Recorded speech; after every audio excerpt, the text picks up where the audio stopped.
Party भारतीय राष्ट्रीय कांग्रेस थी। दोस्तों, इनके शासनकाल में बिहार में उद्योग, कृषि, शिक्षा, सिंचाई, स्वास्थ्य, कला व सामाजिक क्षेत्र में बहुत ही उल्लेखनीय कार्य हुए, जिनमें से कुछ कार्यों के बारे में मैं आपको बता देती हूँ।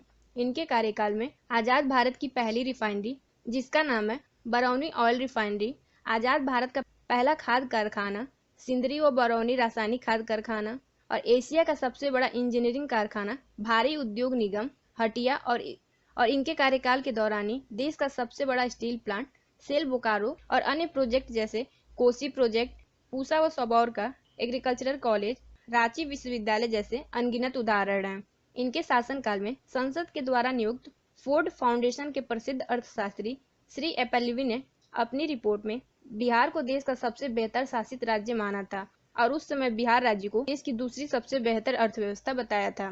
दोस्तों, अविभाजित बिहार के विकास में डॉक्टर श्री कृष्ण सिंह का अतुलनीय, अद्वितीय और अविस्मरणीय योगदान के लिए इन्हें बिहार केसरी और श्री बाबू के नाम से संबोधित किया जाता है। बिहार के दूसरे मुख्यमंत्री रहे दीप नारायण सिंह। इनका कार्यकाल 1 फरवरी 1961 से 18 फरवरी 1961 तक रहा और ये सिर्फ 18 दिन तक बिहार के मुख्यमंत्री रहे और इनकी भी पार्टी भारतीय राष्ट्रीय कांग्रेस थी। बिहार के तीसरे मुख्यमंत्री रहे पंडित विनोदानंद झा। इनका कार्यकाल 18 फरवरी 1961 से 2 अक्टूबर 1963 तक रहा। ये 2 साल 8 महीने तक मुख्यमंत्री पद पर रहे। इनकी पार्टी का नाम भारतीय राष्ट्रीय कांग्रेस था।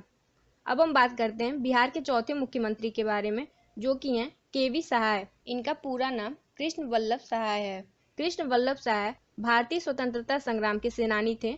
इनका कार्यकाल 2 अक्टूबर 1963 से 5 मार्च 1967 तक रहा और इनकी पार्टी भारतीय राष्ट्रीय कांग्रेस थी।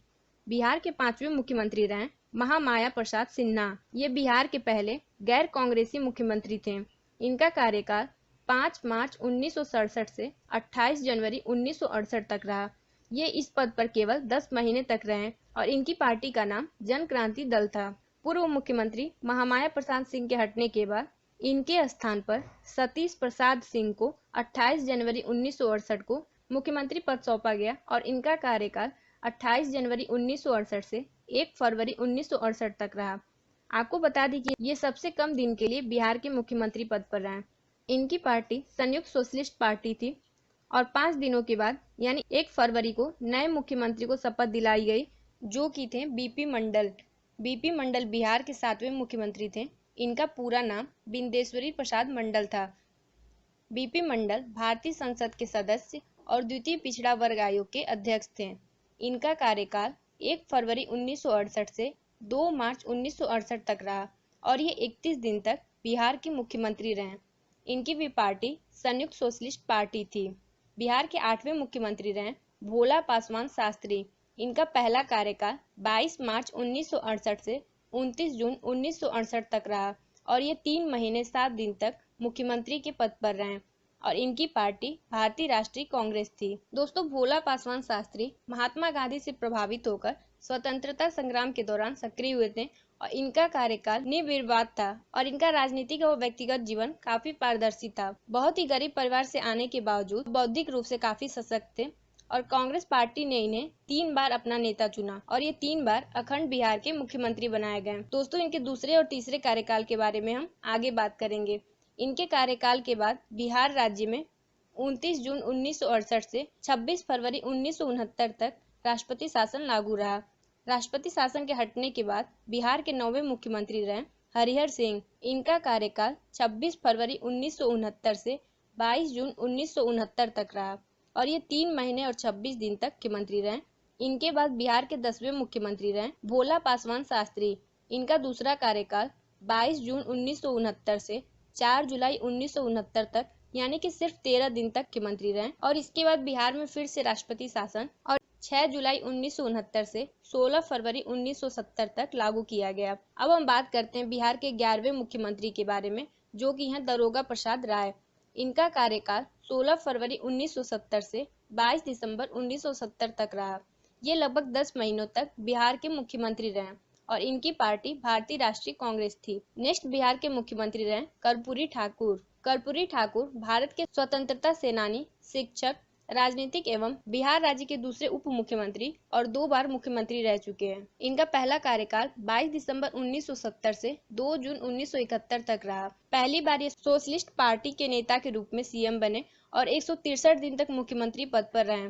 आपको मैं बता दूं, ये सरल और सरस हृदय के राजनेता माने जाते थे। इनकी सेवा भावना के कारण ही इन्हें जननायक कहा जाता था।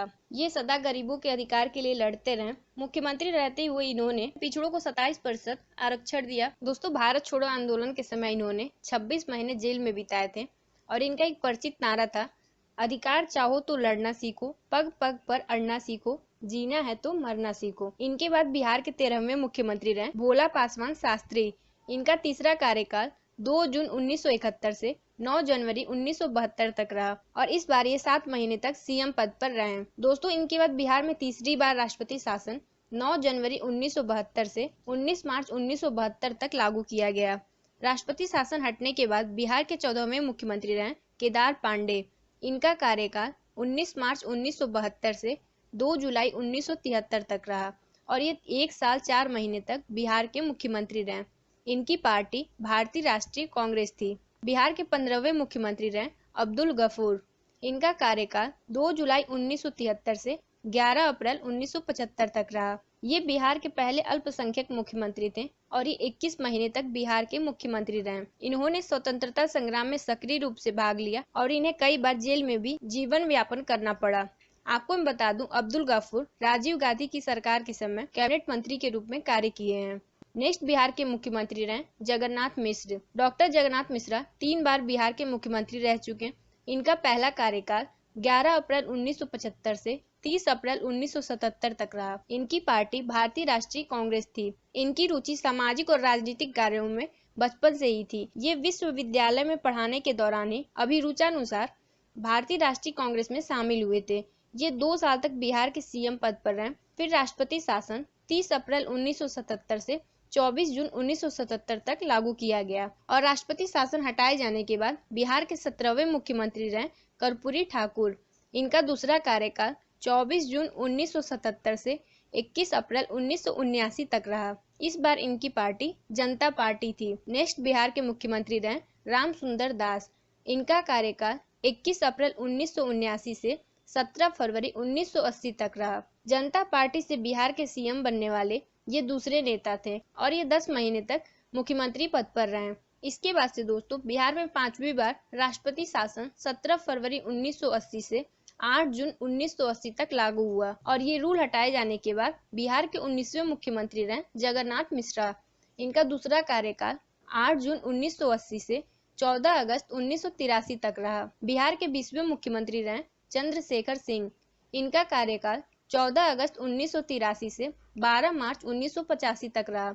इनकी पार्टी इंडियन नेशनल कांग्रेस थी और ये 19 महीने तक बिहार के मुख्यमंत्री रहे। बिहार के 21वें मुख्यमंत्री रहे बिंदेश्वरी दुबे। इनका कार्यकाल 12 मार्च 1985 से 13 फरवरी 1988 तक रहा और इनकी पार्टी इंडियन नेशनल कांग्रेस थी। बिहार के 22वें मुख्यमंत्री रहे भागवत झा आजाद। इनका कार्यकाल 1488 से 10 मार्च 1989 तक रहा और ये 22वें मुख्यमंत्री के रूप में 1 साल के लिए पद पर रहे। बिहार के 23वें मुख्यमंत्री रहे सत्येंद्र नारायण सिन्हा। इनका कार्यकाल 11 मार्च 1989 से 6 दिसंबर 1989 तक रहा। दोस्तों, सत्येंद्र नारायण सिन्हा को प्यार से लोग छोटे साहब या छोटे बाबू कहते थे।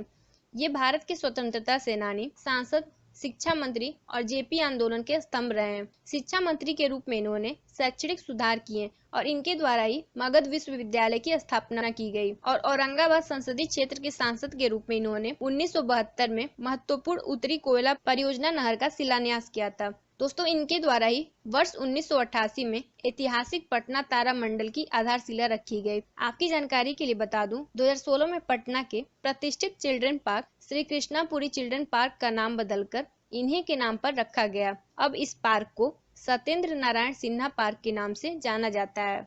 इनके बाद बिहार के 24वें मुख्यमंत्री बने जगन्नाथ मिश्रा। इनका तीसरा कार्यकाल 6 दिसंबर 1989 से 10 मार्च 1990 तक रहा। आपको मैं बता दूं दोस्तों, कांग्रेस छोड़ने के बाद यह राष्ट्रीय कांग्रेस पार्टी और फिर जनता दल यूनाइटेड में शामिल हो गए। 30 दिसंबर 2013 को रांची में एक विशेष केंद्रीय जांच ब्यूरो यानी सीबीआई ने चारा घोटाले में 44 अन्य लोगों के साथ इन्हें दोषी ठहराया और इन्हें 4 साल की कारावास और 2 लाख रुपए का जुर्माना लगाया था। लेकिन 23 अक्टूबर 2013 को झारखंड उच्च न्यायालय ने इन्हें बेल दे दिया। हालांकि बाद में सीबीआई की विशेष न्यायालय ने सबूतों के अभाव में इन्हें बरी कर दिया और इनकी मृत्यु 19 अगस्त 2019 को नई दिल्ली में हुई थी। इनके बाद बिहार के 25वें मुख्यमंत्री रहे लालू प्रसाद यादव।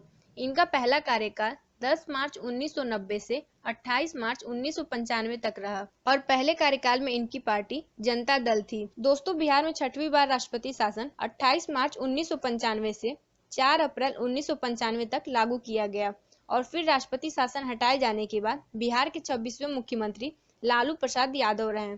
इनका दूसरा कार्यकाल 4 अप्रैल 1995 से 25 जुलाई 1997 तक रहा। इस कार्यकाल के दौरान लालू यादव ने जनता दल से अलग होकर राष्ट्रीय जनता दल के नाम से नई पार्टी बना ली। 1997 में जब केंद्रीय अन्वेषण ब्यूरो यानी सीबीआई ने उनके खिलाफ चारा घोटाला मामले में आरोप पत्र दाखिल किया तो लालू यादव को मुख्यमंत्री पद से हटना पड़ा और अपनी पत्नी राबड़ी देवी को सत्ता सौंपकर ये राष्ट्रीय जनता दल के अध्यक्ष बन गए। चारा घोटाला मामले में लालू यादव को जेल भी जाना पड़ा और वे कई महीने तक जेल में भी रहे। लगभग 17 साल तक चले इस ऐतिहासिक मुकदमे में सीबीआई की स्पेशल कोर्ट के न्यायाधीश प्रवास कुमार सिंह ने लालू प्रसाद यादव को वीडियो कॉन्फ्रेंसिंग के जरिए 3 अक्टूबर 2013 को 5 साल की कैद और 25 लाख रुपए की जुर्माने की सजा सुनाई। और इसके साथ ही दोस्तों, लालू प्रसाद यादव और जदयू नेता जगदीश शर्मा को घोटाला मामले में दोषी करार दिए जाने के बाद लोकसभा से अयोग्य ठहराया गया। इसके कारण रांची जेल में सजा भुगत रहे लालू प्रसाद यादव को लोकसभा की सदस्यता भी गंवानी पड़ी। आपको मैं बता दूं, भारतीय चुनाव आयोग के नए नियमों के अनुसार लालू प्रसाद यादव अब 11 साल यानी कि 5 साल जेल और रिहाई के बाद के 6 साल तक लोकसभा चुनाव नहीं लड़ सकेंगे। और लोकसभा द्वारा जारी इस अधिसूचना के बाद संसद की सदस्यता गंवाने वाले लालू प्रसाद यादव भारतीय इतिहास में लोकसभा के पहले सांसद बने। और जनता दल यूनाइटेड के एक अन्य नेता जो कि है जगदीश शर्मा दूसरे सांसद हैं जिन्हें 10 साल के लिए अयोग्य ठहराया गया। लालू प्रसाद यादव के बाद उनकी पत्नी बिहार की 27वीं मुख्यमंत्री बनी। राबड़ी देवी स्वतंत्र भारत में बिहार प्रांत की पहली महिला मुख्यमंत्री बनी।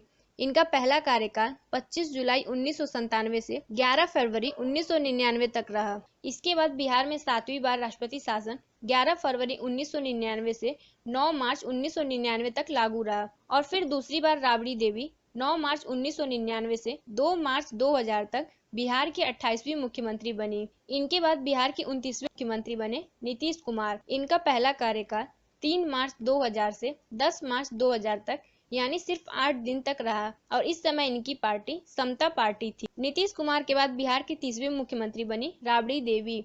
इनका तीसरा कार्यकाल 11 मार्च 2000 से 6 मार्च 2005 तक रहा और इनकी पार्टी राष्ट्रीय जनता दल थी। इनका तीसरा कार्यकाल समाप्त होने के बाद बिहार में 8वीं बार राष्ट्रपति शासन 7 मार्च 2005 से 24 नवंबर 2005 तक लागू रहा और फिर बिहार के 31वें मुख्यमंत्री बने नीतीश कुमार। इनका कार्यकाल 24 नवंबर 2005 से 26 नवंबर 2010 और फिर 26 नवंबर 2010 से 20 मई 2014 तक रहा और इस टाइम इनकी पार्टी जदयू यानी जनता दल यूनाइटेड है। अगर आप इस पार्टी के बारे में और अधिक जानकारी चाहते हैं तो आपको स्क्रीन पर शो कर रहा है, आप वीडियो को पॉज करके पढ़ सकते हैं। नीतीश कुमार के बाद बिहार के 32वें मुख्यमंत्री बने जीतन राम मांझी। इनका कार्यकाल 20 मई 2014 से 20 फरवरी 2015 तक रहा। दोस्तों, जीतन राम मांझी बिहार में दलित समुदाय के पहले मुख्यमंत्री रहे। मुख्यमंत्री बनने के 10 महीनों के बाद पार्टी ने इनसे नीतीश कुमार के लिए पद छोड़ने को कहा।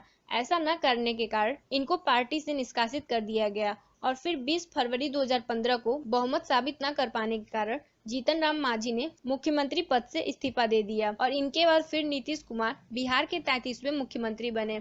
इनका तीसरा कार्यकाल 22 फरवरी 2015 से 20 नवंबर 2015 और फिर 20 नवंबर 2015 से अब तक है। दोस्तों, जब मैं ये वीडियो बना रही हूँ यानी मई 2020 में अभी बिहार के वर्तमान मुख्यमंत्री नीतीश कुमार हैं और बिहार में इस साल इलेक्शन होने वाले हैं। तो अगर कोई नए मुख्यमंत्री बनते हैं तो मैं आपको न्यू वीडियो के माध्यम से अपडेट कर दूंगी। तो दोस्तों, यहाँ पर हमारे बिहार के मुख्यमंत्रियों की लिस्ट समाप्त होती है। उम्मीद करती हूँ आपको ये वीडियो पसंद आया होगा। अगर आपको ये जानकारी पसंद आई हो तो प्लीज इस वीडियो को लाइक और शेयर कीजिए और अगर आप हमारे चैनल पर नए हैं तो हमारे चैनल लर्न फॉर जॉब को सब्सक्राइब करना ना भूलें। इस वीडियो को देखने के लिए आपका बहुत बहुत धन्यवाद।